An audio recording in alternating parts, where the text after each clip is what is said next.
Hey, good afternoon, guys. Let's kind of go a little backwards with our forecast. We'll start off with your weekend forecast if you're trying to make plans. Of course, it is the first weekend of November, so we're transitioning out of October and November. And, of course, a lot of those corn mazes and things like that will begin to start to transition over to those Christmas tree farms. So you may want to get out there this last weekend and take advantage. The weather should be pretty nice. A few clouds across northern Utah. Look at those temperatures getting back up into the mid-60s. Mid-60s on your Sunday with sunshine as well, and mild temperatures. Will be near 80 on Saturday and near 80 on Sunday down south. So a pretty nice weekend overall for any outdoor activities you may have set up. So keep that in mind. Should be pretty nice out there for us. Now, don't forget, again, we set those clocks back an hour Saturday night. So yes, you gain that extra hour of sleep Saturday night into Sunday morning. But here's the problem. Of course, the sunset as we get towards your Saturday afternoon and evening will be right about 7 o'clock in the evening.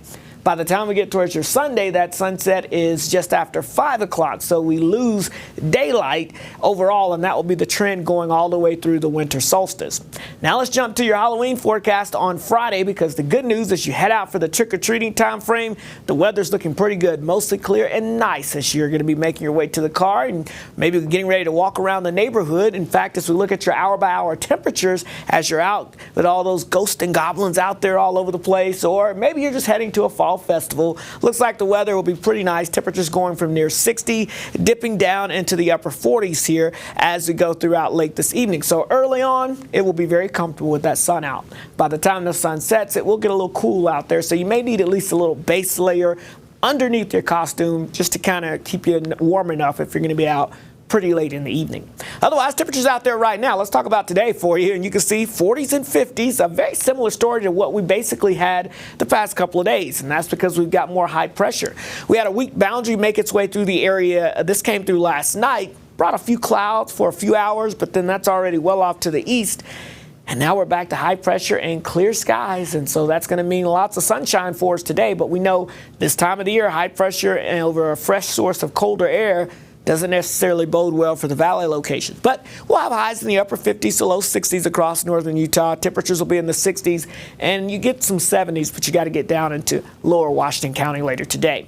Hey, I did want to show you some of the inversion cameras out there for you. The Enzyme Peak camera you can see here. We've got that layer of haze that continues to basically lay atop the Salt Lake Valley. Look at the Nelson Peak camera. We showed you this going to break there. You can see again, we've got that haze out there on the camera lens. Cache Valley seeing some of that haze.